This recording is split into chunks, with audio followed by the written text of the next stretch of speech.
Would you believe it? If 1 year back somebody had walked up to me and said, a phone will sell because of a particular kind of picture you can shoot, I would have said that person has lost all his marbles. Today it's become true. Selfies can actually sell phones. And now I have to say this is a whole different ball game where companies have come out with phones only because they can take better selfies, and people walk into stores and actually buy them saying, can this take a better selfie? Amazing, isn't it? The second part we're going to explore with this phone, this is the Gionee E7 Mini, is this whole world of mini phones.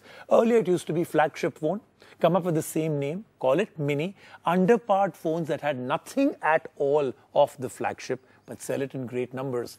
But I think the customers woke up to that fact. Sony was the first to change, Gionee is the second. This is a actually great phone. So it may be the E7 Mini, but in some ways the specifications and features are better than the flagship phone, including a swivel camera, which I think is very well executed, and even more, an octa-core processor, fantastic screen, very good form factor. Once again, I think Gionee has a winner because this is priced around 17,000. So this is the Cellguru review, E7 Mini.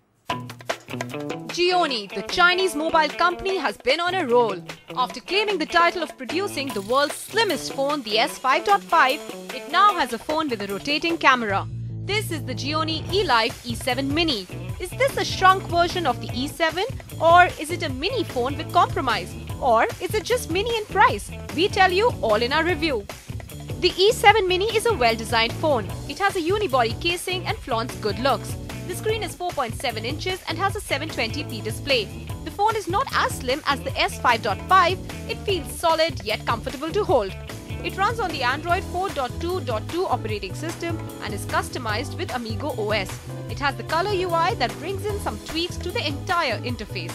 You can swipe across the home screens with different effects and animations that you can select. Themes, backgrounds and effects can be customized in a similar manner. There is a phone accelerate option that basically kills the background apps and programs, releasing some critical memory and even speeding your phone. The weather is displayed in an animated way with sound effects. All other app icons are neatly placed in folders, giving a very neat look to the home screen. It may be called the Mini, but ironically it has a beast of a processor, an octa-core 1.7 GHz. This gives it speed, power and performance. It has 1GB RAM, 16GB onboard storage but skips a memory card slot. There is 2100 mAh battery that gives decent usage time. Now the part you've been waiting for, the swivel camera.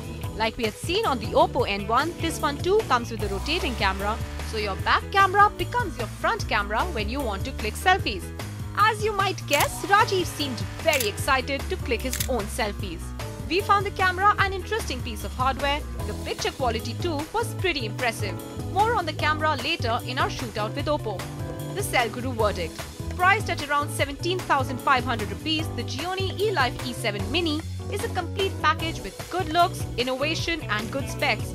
Unlike mini variants of other mobile companies, this one is mini only in name and not in terms of the features. A good option, especially for those who love to click and snap.